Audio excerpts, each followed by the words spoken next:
All right, we're now recording. Sounds like.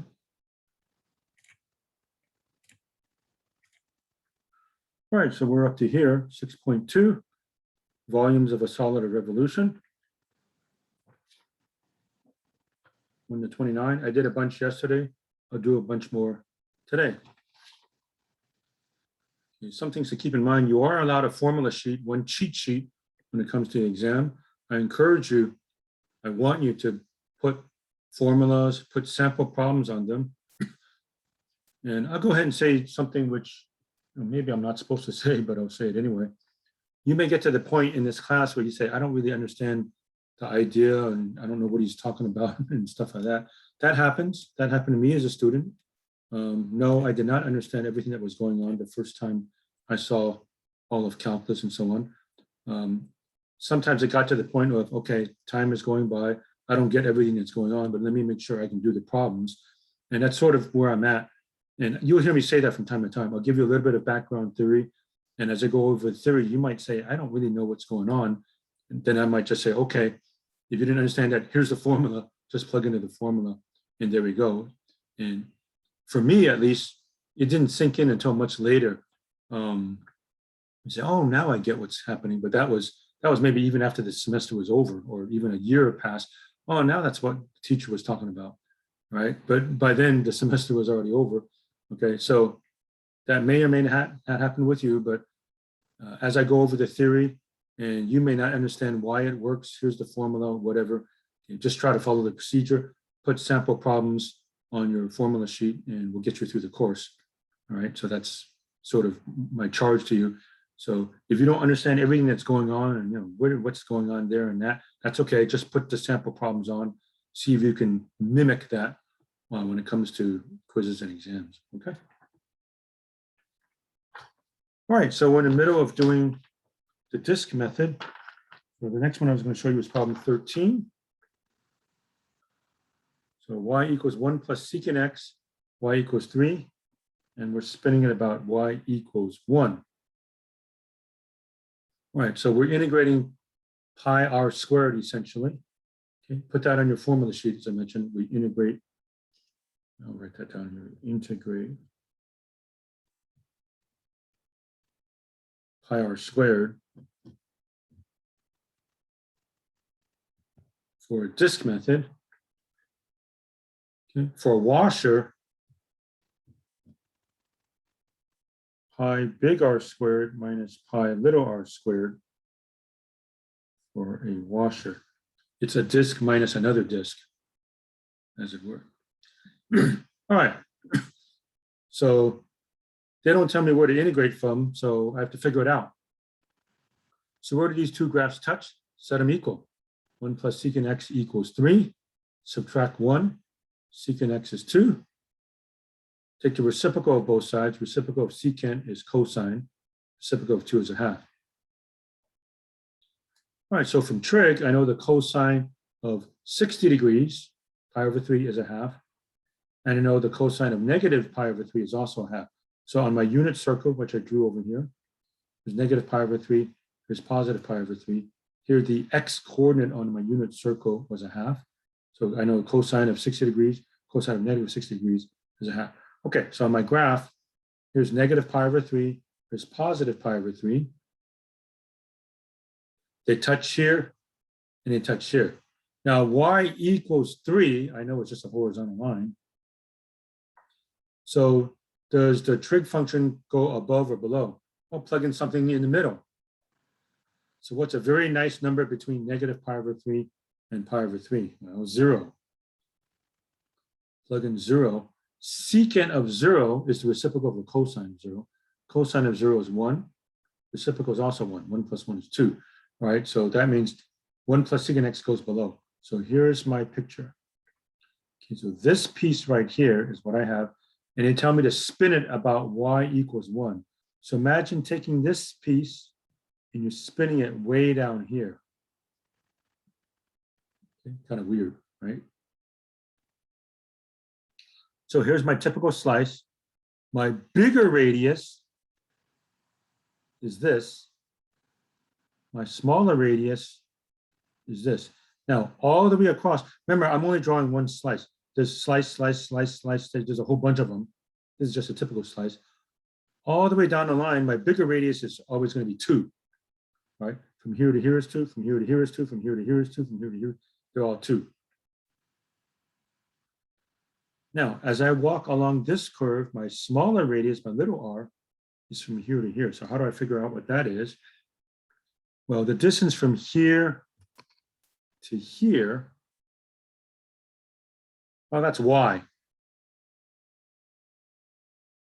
right? Distance from any point to the x-axis is what? That's 1 plus secant x. How far is it from here to here? 1. Therefore, this distance here is 1 plus secant x. Here it is right here. The distance from here to here is 1 plus secant x. And I subtract 1 plus secant x. Maybe it's hard to see. I'll raise it up a little. 1 plus secant x minus 1. So what's 1 plus secant x minus 1? Well, secant x. Okay, so my big R is 2. Little r is secant x. And then I apply this. Put it on your cheat sheet. Put it on your formula sheet.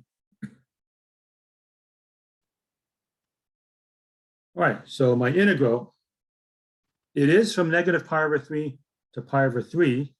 I don't like plugging in negative pi over 3. I do have symmetry. I didn't draw it completely symmetric, but it is symmetric. So rather than integrate from negative pi over 3 to pi over 3, I'm just going to go from 0 to pi over 3 and double my answer. Why do I want to do that? I like plugging in 0. I want to plug in as many zeros as possible. So yes, you could go from negative pi over 3 to pi over 3. Because with symmetry, I'd rather go from 0 to pi over 3, multiply my answer by 2. All right, so pi bigger r squared minus pi smaller r squared. Pi bigger radius is 2, square it, big R. Pi little radius, secant, I guess I forgot to put x there. It should be an x, sorry. Pi secant x squared dx. Factor out the pi, you can take the pi out. 2 squared is 4, minus secant squared x dx. All right, so that's a setup for that one. That pretty much should do it. Okay, 2 pi integral of 4x. Integral of negative secant squared x is minus tangent x. And then I just say, etc. You take it from there. Mind you, you don't get to put etc. on your quiz or test or homework. I only get to write etc. I put etc. meaning you finish the rest of it. I think I've given you enough to take the rest of the problem home, and you do it on your own. In fact, here 0 is easy. 0 gives me 0. The tangent of 0 is 0.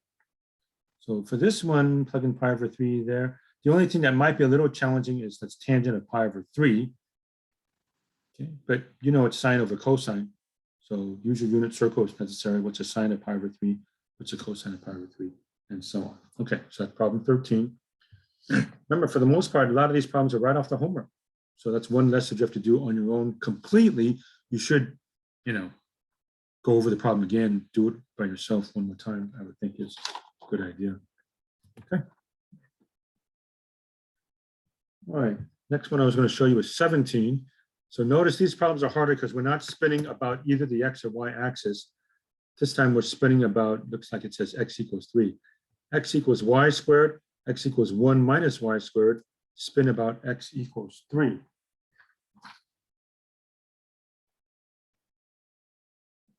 Okay, again, ignore any dates that are here.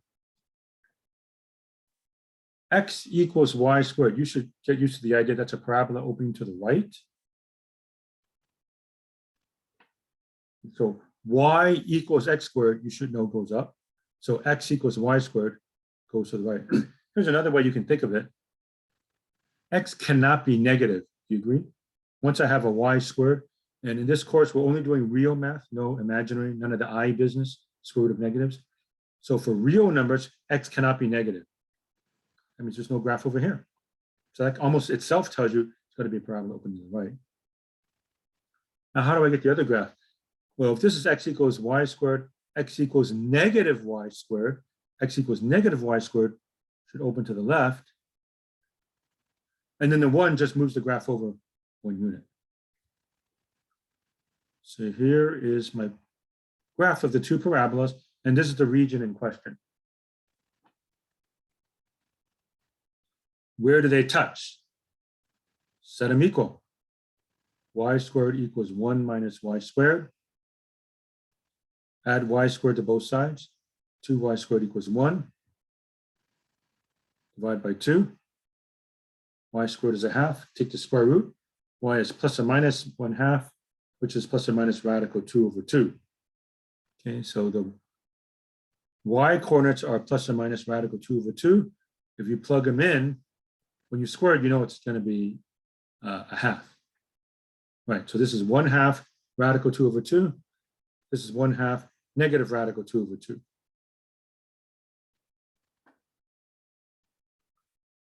All right, we're spinning it way over here. So my bigger radius is from here to here, capital R. My little radius is from here to here, little r. Looks like I'm integrating with respect to y. So how do I know the slices are this way? If I take this slice and spin it about x equals 3, I do see a disk.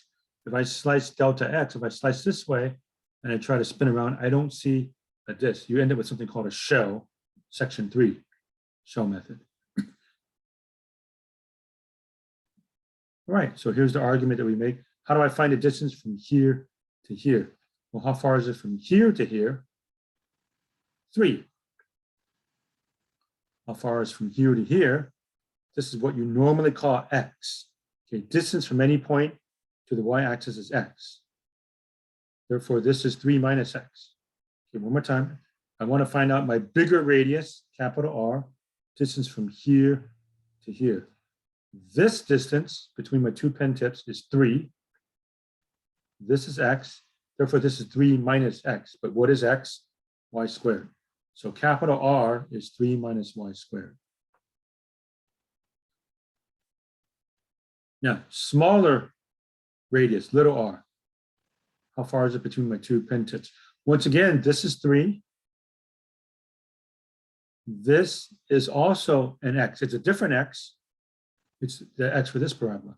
So therefore, once again, this is 3 minus x for this parabola, which is 3 minus parentheses 1 minus y squared. This is 3 minus x. So 3 minus parentheses 1 minus y squared. Finish the algebra, 2 plus y squared. Okay, so little r is 2 plus y squared. Big R is 3 minus y squared.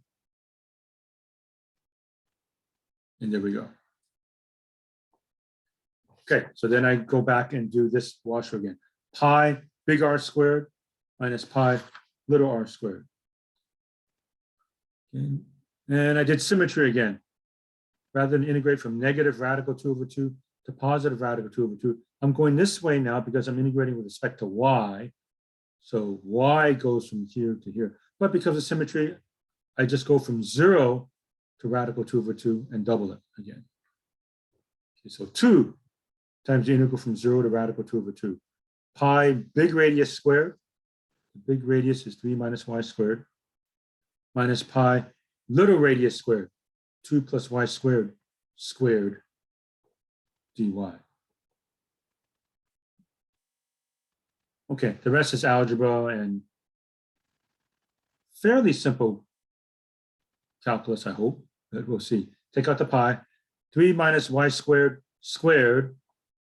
Y to the 4th minus 6y squared plus 9. Minus parentheses 2 plus y squared squared. Y to the 4th plus 4y squared plus 4. Okay, combine like terms, the y squareds cancel out. I have negative 6y squared minus 4y squared is negative 10y squared. And 9 minus 4 is 5. So I'm integrating negative 10y squared plus 5. I got a 2 pi in front. So negative 10 y cubed over 3 plus 5y from 0 to radical 2 over 2. Fortunately, again, when you plug in 0, you get 0. That's easy. Hard part is radical 2 over 2. So negative 10 over 3 radical 2 over 2 cubed plus 5 times radical 2 over 2.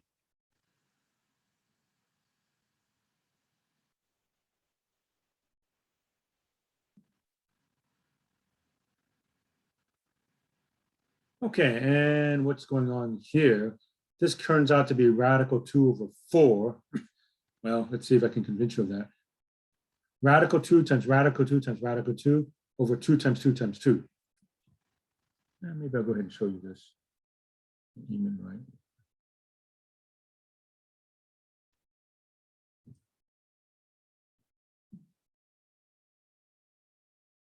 Oops, sorry.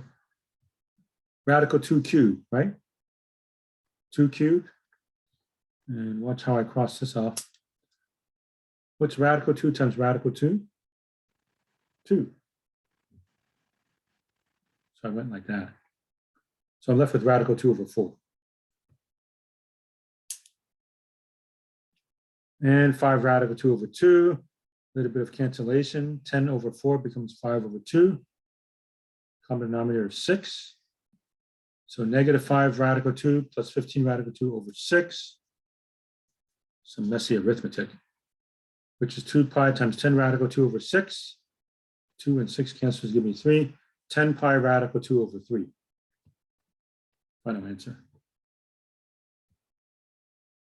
All right, so that was a mouthful for that particular one.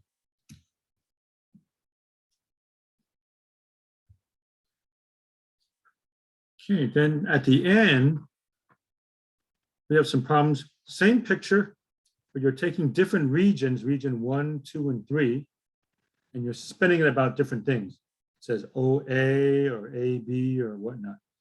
Okay, this looks like y equals x. This is y equals 4th root of x, and region 1, region 2, region 3. Okay, so you're taking some region and spinning it about some other region.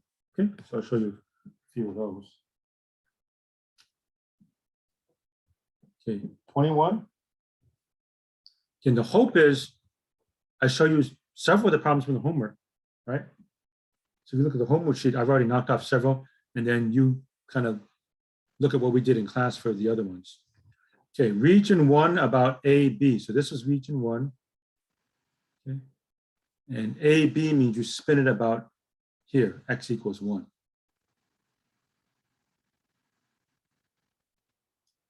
Okay, so if I'm spinning it this way, my slices are going to be delta y. Say, how do you know that? Okay, if I slice delta x, if I take something like this and spin it about this axis, I don't see any disk. It's coming way out here in space. There's this hole in the middle. That's going to be something called a shell method, section 3. If I slice this way, can you imagine if I take this and spin it about this axis, I do see a disk, right? You end up with a very thin disk.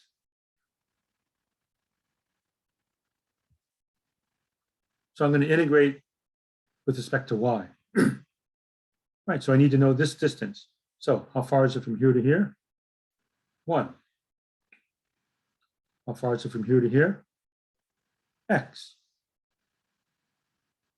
Therefore, the radius is 1 minus x.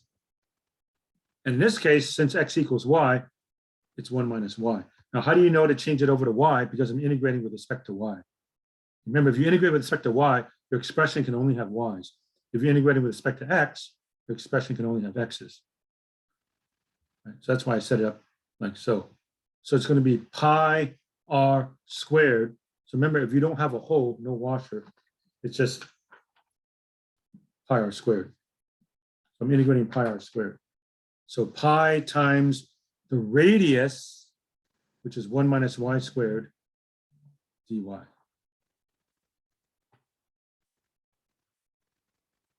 Okay, take out the pi. 1 minus y squared is y squared minus 2y plus 1. This should be pretty easy. Y cubed over 3 minus 2y squared over 2. 2y squared over 2. 2's cancel out, you just y squared plus y.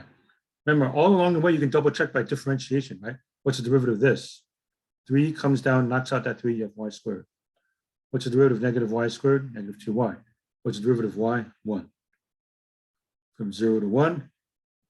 Plug in 0, you get 0. 0 minus 0 plus 0. Plug in 1. Okay, I made a mistake here, but it actually works out. It's 1/3 minus 1 plus 1, right? Minus 1 plus 1 cancels out. So you have pi times 1/3, pi over 3. So the answer is pi over 3.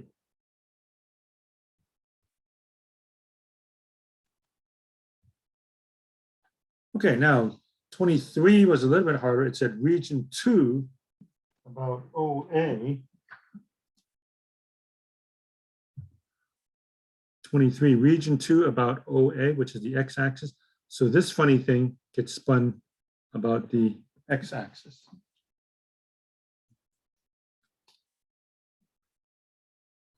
So if I slice delta y and I spin about this way, I don't see this. If I slice delta x, okay, if you take this thing and spin it about the x-axis, then you say, oh yeah, I do see a disk. This will have to be a washer because you're throwing something out. Here's my bigger radius. Here's my smaller radius. Now, what's the bigger radius? All the way across the top. Bigger radius is just 1. That never changes. The smaller radius, little r, well, it depends where I am. If I chop, chop, chop over here, sometimes it's here, sometimes it's here, sometimes it's here. But wherever I am, it's just a y value. And what is y? 4th root of x, or x to the 1/4. So that's going to be my little r. So pi big R squared minus pi little r squared. So pi big R 1 squared minus pi little r squared, x to the 1/4 squared. Take out the pi, factor out pi. 1 minus x to the 1/4 squared becomes x to the 1/2.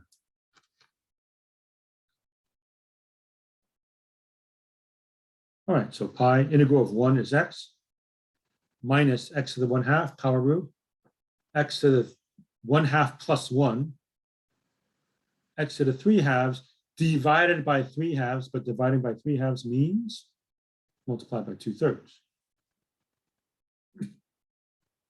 Okay. Plug in 0, you get 0.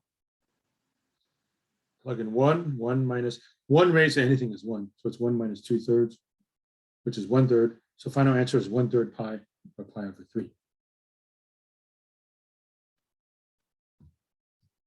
Okay.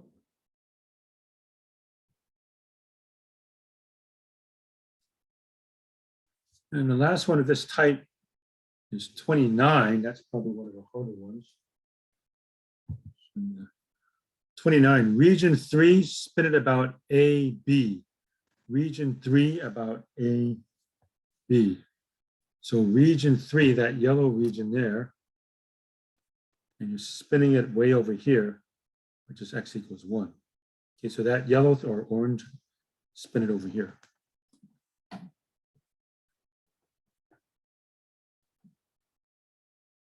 Spinning it this way. So if I spin this way, I have to slice delta y. Okay, so again, if I take this thing and spin it about here, I see this. If I were to slice this way with delta x and spin it, I don't see this. There's a hole in the middle, right? You end up with something called shells.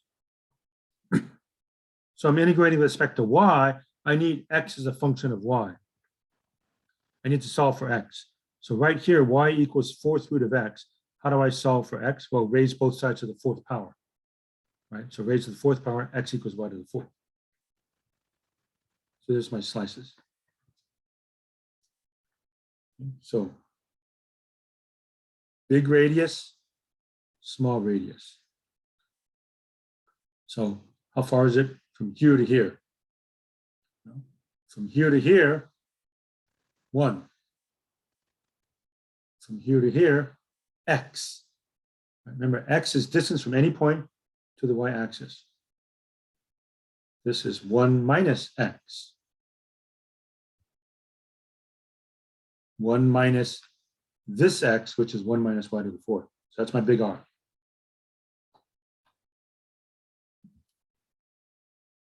Little r, how far is it from here to here? Same logic. From here to here is 1. from here to here is also x. It's a different x, but it's from any point to the y-axis. So once again, this is 1 minus x, which in this case is 1 minus y, because since I'm on this line, y and x are the same. So little r is 1 minus y. So big R, 1 minus y to the fourth. Little r, 1 minus y. Then I do my washer method. Pi big R squared minus pi little r squared from the integration. So here we go. Pi times 1 minus y to the fourth squared, big R squared,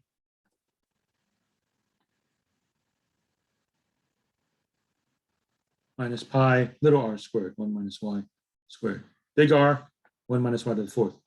Little r, 1 minus y. Okay, and some heavy duty algebra. Factor out the pi. 1 minus y to the fourth squared. Y to the eighth minus 2y to the fourth plus 1. Minus parentheses. 1 minus y squared. Y squared minus 2y plus 1. I trust you can do that algebra. 1 minus 1 cancels out. Y to the eighth minus 2y to the fourth minus y squared minus a minus, so plus 2y. Okay, so we're ready. Funny looking s moves to the right side, straightens out. Y to the ninth over 9 minus 2y to the fifth over 5 minus y cubed over 3 plus 2y squared over 2 is y squared. Okay, leave the pi alone. Plug in 0, you get 0, 0, 0, 0, 0, 0. That's easy. 1 raised to anything is 1, so that's 1/9 minus 2/5 minus 1/3 plus 1. So just some messy arithmetic. Common denominator is 45. So multiply this top and bottom by 5, 9, 15, and 45 over 45. 17 pi over 45. Final answer.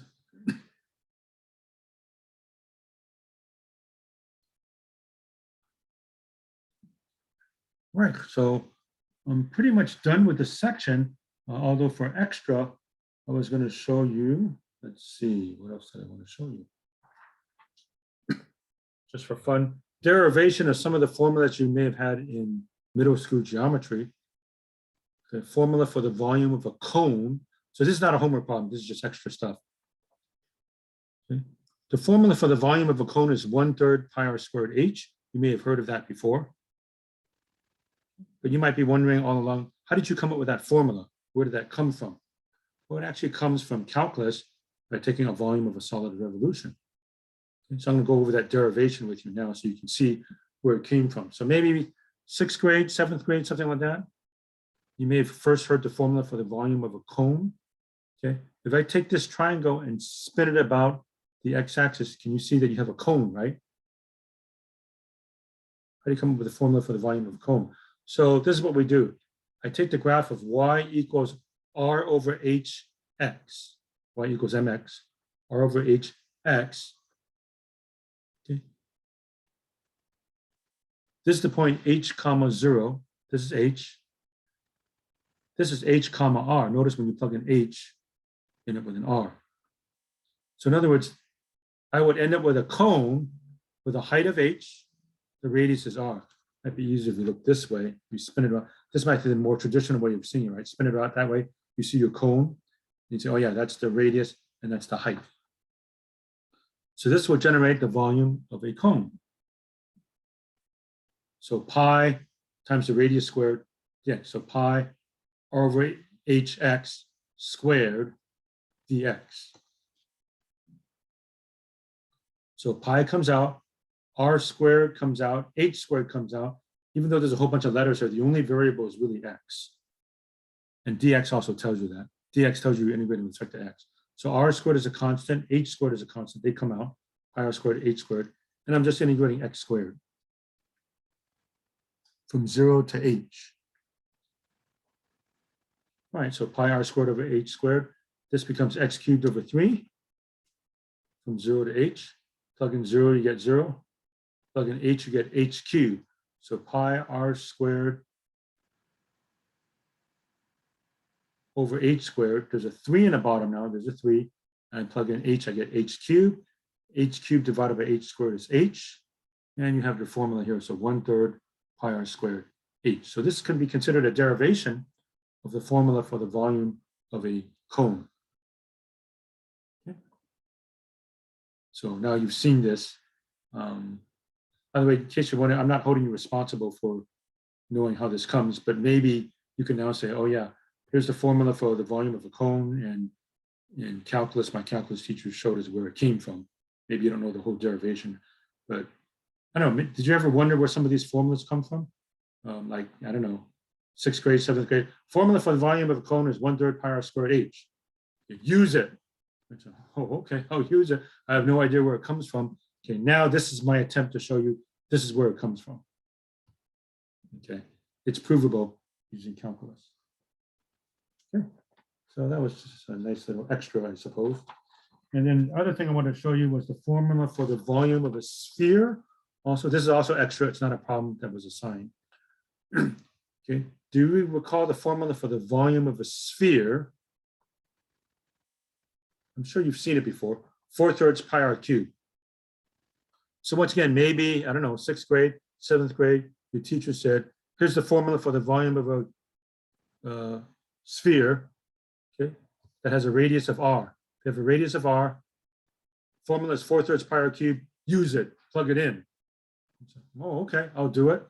I have no idea where it comes from, but you said use it, so I'll use it. I can plug it in. Radius is 1, plug it in. Radius is 5, plug it in. Radius is 20 million, plug it in, right? I can do that. Say, where did that formula come from? It comes from calculus. And one way, this is not the only way, but one way that you can get it is by a volume of solid revolution. I'll show you that derivation right now also. Okay, so I'm going to take this semicircle that has a radius of r, center of the origin, x squared plus y squared equals r squared. We know from our geometry that center of the origin, radius of r. If I take this thing, and by the way, you can solve for y, that's easy. Y is equal to square root of r squared minus x squared. Subtract the x squared and take the square root, looks like that. If I take this semicircle, spin it about the x-axis, can you see what you get? You get a sphere, right? Which means I'm coming up with a formula for the volume of a sphere. So it's pi r squared. We know that we're integrating pi r squared. For the disk method, integrate pi r squared. Okay, by the way, r is a constant here. R is not a variable, r is a constant. So I could integrate from negative r to r, but I'm not going to do that. So you should hopefully know by now, rather than going from negative r to r, because I don't like plugging in negative r, and you look at the picture, can you guess what I'm going to do instead? I'm going to integrate from 0 to r and multiply by 2, right? I mean, this picture, circle, right? Completely symmetric. If I spin this part, in fact, yeah, actually just take a look at this. If I just take this part and spin it about, I get a hemisphere, exactly half, right? So instead of going from negative r to r, I'll just go from 0 to r and double it. Okay, so it's pi r squared. Pi times the r in this case is y, radical x, r squared minus x squared, squared. That's nice, because what happens when you have a square root squared? Just take off the square root and the square. Pi comes out, r squared minus x squared. dx. Now, I know you see 2 letters here. That's the purpose of the dx. The dx tells you that x is the only variable. R is treated like a constant, which means r squared is a constant. You might as well pretend it says 7. So what's the integral of 7? 7x. What's the integral of negative 3? Negative 3x. So what's the integral of r squared? R squared x. This is a variable. So x squared becomes x cubed over 3. From 0 to r. Plug in 0 for x, you get 0. Again, I like that. Plug in r right there. You have r squared times r. That's r cubed. Minus r cubed over 3. Common denominator is 3. So I have 3r cubed minus r cubed, that's 2r cubed. So 2 pi times 2r cubed over 3, clean it up, 4/3 pi r cubed. So this can be considered a proof. There's a proof that the formula for the volume of a sphere is 4/3 pi r cubed. So again, I'm guessing you first saw this in 6th grade, 7th grade, something like that. Teacher said, here's the formula for the volume of a sphere. Okay, so if you have a sphere, I may have said cube before, I don't know why, it's a sphere. Radius is whatever, plug it in. Oh, okay, I have no idea where the formula comes from. So now maybe for the first time you're seeing where it comes from. My calculus teacher showed me this is where it comes from. It comes from the formula for the volume of a solid revolution. If I take the semicircle and spin it about the x-axis, that's what it generates, 4/3 pi r cubed. Okay, so that is that. All right, I'm actually done with 6.2, so I'm done for the day of what I was scheduled to do. I'll give you just a heads up as to where we're headed in 6.3, and then I'll stop after a few more minutes of blabbing along. Okay. So 6.3 we're up to now. So the next assignment will be 1 to 19, 37 to 43. Okay, so just a quick introduction, and then I'll be done.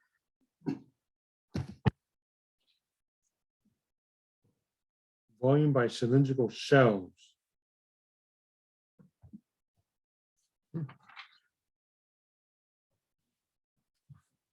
On page 450. So something you might want to put on your formula sheet. Volume is 2 pi r h delta r. I'll explain it as time comes by. And you can think of it as circumference times height times thickness. Okay. Do you recall the formula for the circumference of a circle? 2 pi r. And by the way, that can be proved with calculus also. And I think, yeah, we go over that a little bit further down the line. Circumference, h is for height, delta r is a tiny little thickness that we have. Okay. And we're introducing something called the shell method. So how do I find a formula for the volume of a shell? Okay, so what I'm trying to indicate here in this picture is sort of like a can, like a tin can. Okay, so like a can of corn that you buy at the supermarket or something like that.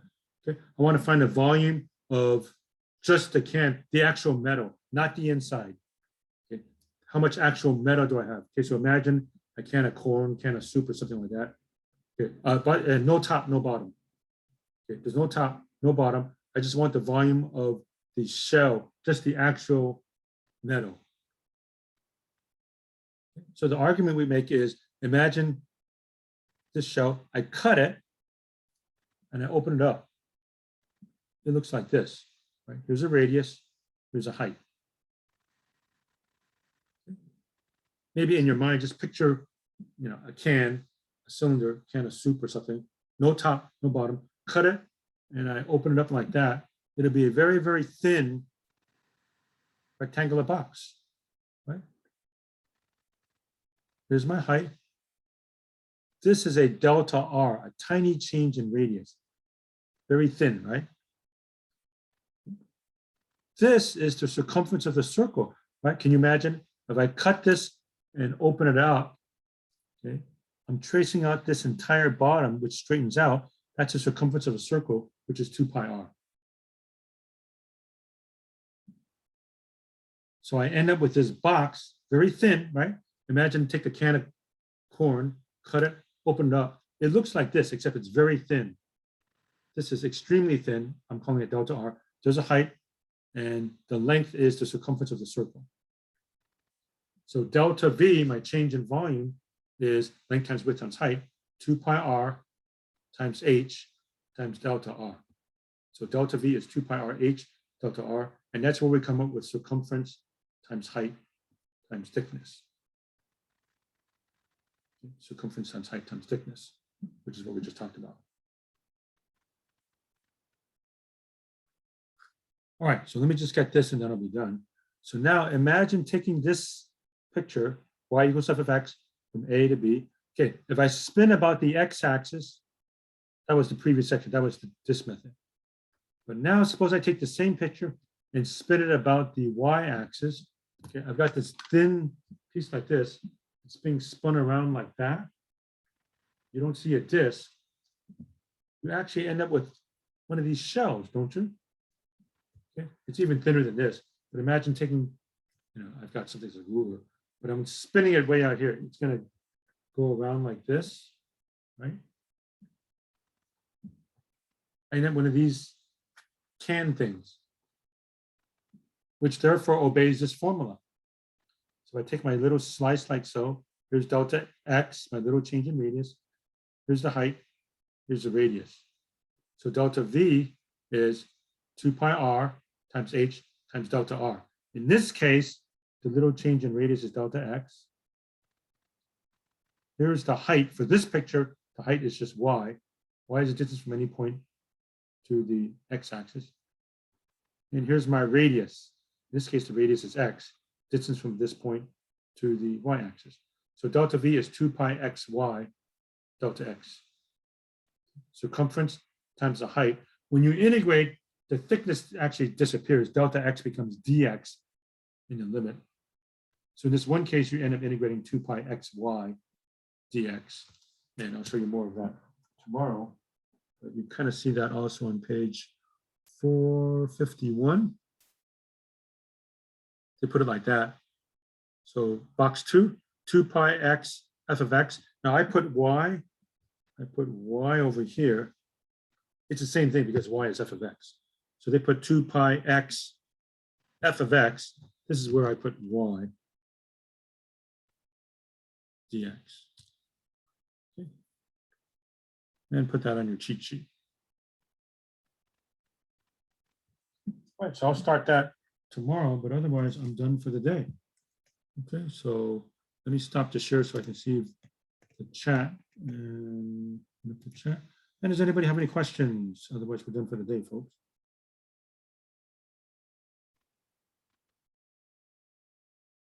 All right, seeing nothing and hearing nothing, we'll call it a day. All right, so I'll continue with section 3, beginning with tomorrow. All right, so everybody have a good day, and we'll see you next time. Okay. All right, take care, Professor. Thank you. Thank you, Professor. Thank you, Professor. Thank you, Professor. All right, have a good day, everyone. Bye.